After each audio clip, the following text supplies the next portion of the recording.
Welcome to the Leaderonomics show. Today we have the pleasure of having an audience with Her Majesty Queen Silvia of Sweden, who will be joining us to talk a little bit about the Global Child Forum, an initiative she co-initiated a number of years ago.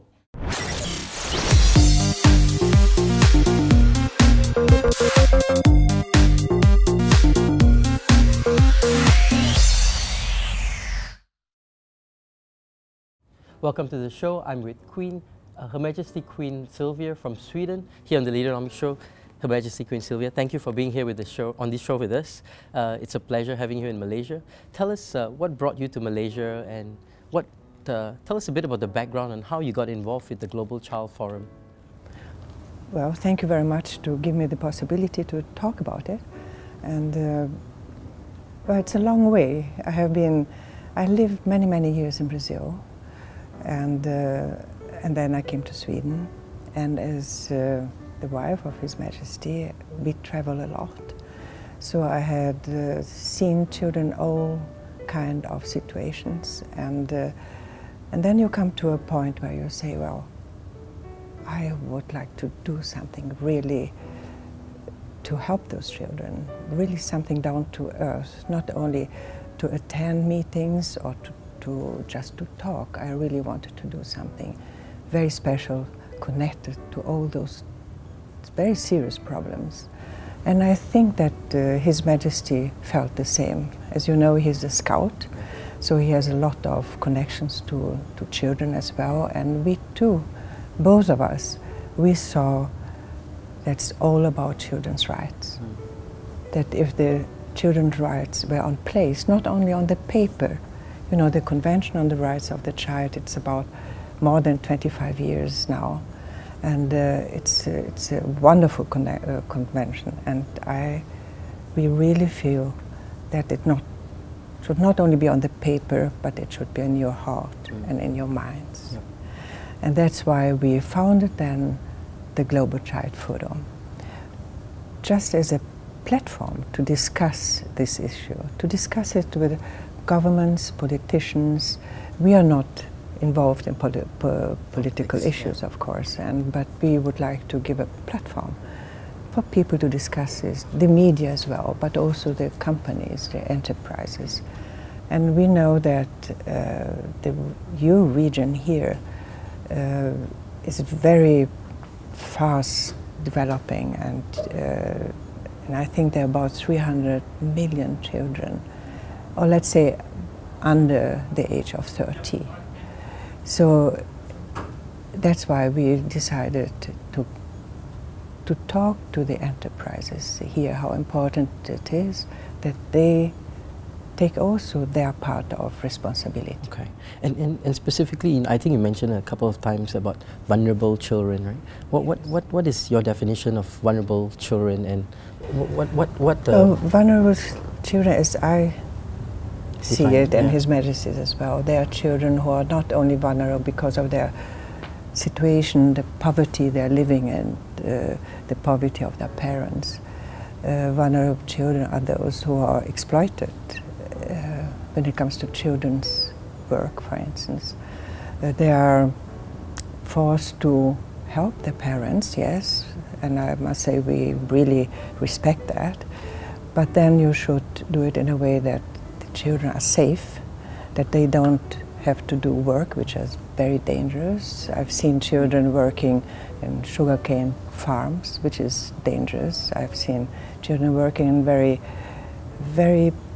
tough surroundings, and I understand that children in many cases have to help their families, yes, but then they have to be safe, they have to help in issues which are in their age, you know, so in a safe environment. Yeah. And vulnerable children are not only the children living in poverty, but they're also vulnerable in all kind of sectors. I mean, you have for instance, the tourist sector, children are exploited, they are forced to sexual abuse and prostitution even. There's an issue of trafficking. I would say vulnerable children, you have them in all kind of sections and social levels. Mm. And so your goal for this forum and also the message that you have is that there's some awareness created, but more than that, is there a dream that you hope to see achieved? Well, my dream is really that we all, everybody, take the share of responsibility. You know, not only as a parent, not only at the government, but also enterprises. I mean, all kind of sectors. We do have to protect our children. Yeah, and what inspired you? I mean, were there specific incidences that triggered you to be so actively involved in this social piece? Let's say one of the, well, it's a long way to go, but suddenly you feel that you really yourself have to do something. And there was a little boy in Brazil who showed me a box, you know, paper box. And I remember it was brown, and he was very proud because this was his home. So there he had his few items. He was living on the street. He was alone. He had no parents. He was a street kid. And then I remember flying home, that there was a terrible storm, you know, one of those real tropical storms. And my only thought was, what is his boy doing now in his paper box, you know, his home? And I think that was the moment which triggered me. But it was also a moment where we got to know about the situation of many children who have been exploited sexually, child pornography. And there I could see also that children were not really protected by law. And so at that time, or no, it's about 20 years ago, children, there was really a big industry of child pornography. And in Europe, in many countries, you were allowed to have it for your own use. So at home, privately, you could have those kind of films, which of course I feel that it's only a proof that you have been exploiting children. Pornographic films or photos. And so that's something which really tricked me off to help those who have been really fighting for the rights of the child. That's a beautiful story. But you know, if you look at the whole industry, and I mean, like what you said, you know, it's something that is so rampant. To eradicate it or to even stem it requires a whole bunch of things that needs to happen, education and a whole different pieces. I mean, how do you see all of this sort of flowing in and becoming a reality? But you know, today is a very special day. Not only for my husband and for me to be here in your beautiful region, but yesterday we understood that a new law was passed by your upper house to protect the children. And this is something which I really want to congratulate you, and I'm both of us are very, very happy about it, because I know that Thailand did it for some months ago, it's a beautiful step. Yeah. You did it now. I really hope that there are several countries following your good example. So I was very excited yesterday, I must say. It was lovely. It's good news to be coming Very into. good news. We're very happy about it. So do you see the need for more countries to need to embrace change in terms of policy? Yes. Okay. Yes. You know, of course, our role is not to mingle in your government or laws or whatever, never. And of course we respect that. But we are very, very happy that these steps have been taken. Okay. And so what do you see your role as, more of an influencer to bring these stories to the front and enable policy and government to change? Yes, yes.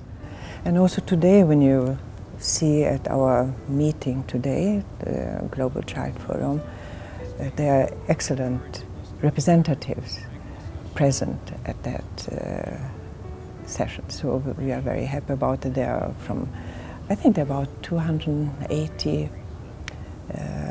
companies represented here, and several high-level people, and so the Crown Princess is here, and so we are very happy. Yeah, very happy. You know, many people kind of, you know, they always wonder, you know, what would a typical day of a queen be? Would you care to elaborate? You know, what would one of your typical days be, and share with us? I'm afraid there is not a typical day. Oh, there's no typical day. Yeah.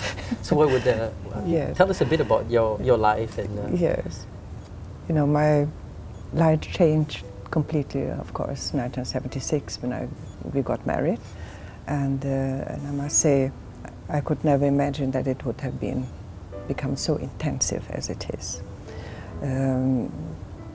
It's not from 9 to 5, and it's not from 8 to 6. It's the whole time. If you ask me about a schedule, there is no schedule, because it's the whole time something happening, people coming, interesting people coming, and situations that you feel if you could help, I love to do it. So I'm very much involved in children with handicap, the elderly, people with dementia as well, and Alzheimer. You know, it's a growing, could really say, population. And my mother suffered, unfortunately, dementia, so that's why I really felt in the bottom of my heart that I perhaps could do something to draw the attention to that situation. And then, of course, children's rights. So let me end with one final question. I mean, if you could give one piece of advice to our viewers, you know, what advice would you give us, you know, or one nugget of wisdom that you'd like to share? Yes. Well, I always ask, what do you know about children's rights? I asked many, for instance, representative of some company, I said, what's children's right? What is it for you? And many say, well, child labor, of course, it's a very important issue. I said, yes, but don't you think it's more than that? Children's right, the child has a right to play, to be a child, the right of education, the right to be listened to. And I think, do we do that? And certainly the right to be a child and to develop in its own, you know, life circle. I think that's very important. And of course, to take the responsibility to help your own children, but also other people's children as well. Very good. Thank you so much for your advice. I really appreciate your time being with us. Thank you. Thank you. Thank you very much.